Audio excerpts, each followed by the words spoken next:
लोकसभा में नेता प्रतिपक्ष राहुल गांधी ने चुनावी प्रक्रिया की निष्पक्षता पर सवाल उठाए हैं। उन्होंने वोट चोरी का गंभीर आरोप लगाया है। राहुल गांधी ने सोशल मीडिया के जरिए लिखा कि वोट चोरी से कभी सीटें चुराई जाती हैं, कभी पूरी सरकार। लोकसभा के 240 बीजेपी सांसदों में से मोटे तौर पर हर छठा सांसद वोट चोरी से जीता है।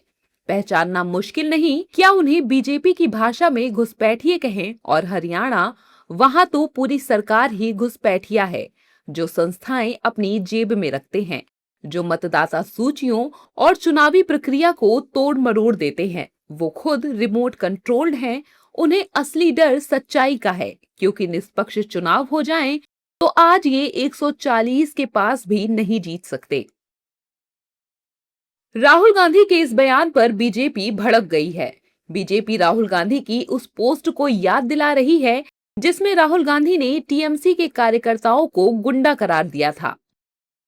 बिना खून बहे चुनाव हुआ और उस समय राहुल गांधी ने कहा था कि ममता बनर्जी की टीएमसी गुंडागर्दी कर रही है। आज उनके स्वर बदल गए और साहब 3 चुनाव में लगातार उनकी हार हुई है। और चुनाव आयुक्त और मुख्य चुनाव आयुक्त पर प्रश्न उठाने से पहले उनको ये बताना चाहिए कि भाई हमारे समय तो समिति चुनाव करती है, इनके समय तो सिर्फ प्रधानमंत्री के रिकमेंडेशन पर राष्ट्रपति नॉमिनेट किया करते थे। और चुनाव आयोग का राजनीतिकरण तो इन्होंने किया था। एमएस गिल साहब 10 वर्ष तक इनके कैबिनेट में मंत्री थे और टीएन सेशन साहब संयुक्त विपक्ष के उम्मीदवार थे जो राष्ट्रपति पद के।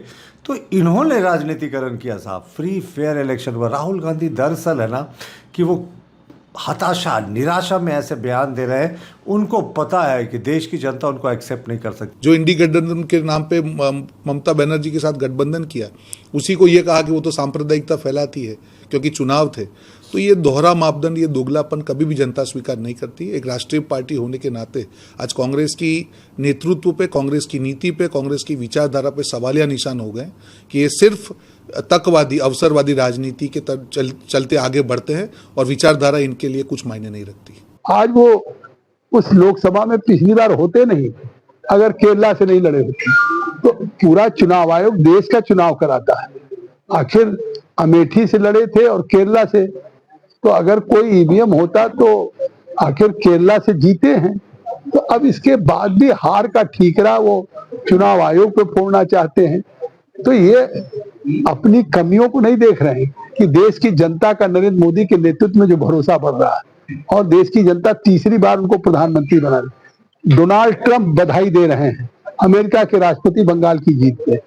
जो ममता अपने को अजेय मानती थी, किस तरह से बंगाल की जनता ने वहां तुष्टीकरण को, भ्रष्टाचार को, कटमनी, करप्शन को हराया है।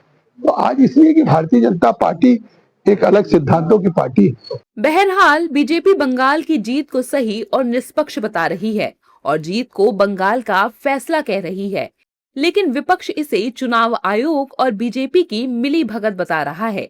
ममता बनर्जी ने तो यहाँ तक कह दिया है कि वो हारी नहीं, हराई गई हैं, इसलिए इस्तीफा नहीं देंगी। वहीं दूसरी तरफ कोलकाता में शपथ समारोह की तैयारियां तेज हो गई हैं और 9 मई को बंगाल को बीजेपी का नया सीएम मिलने जा रहा है।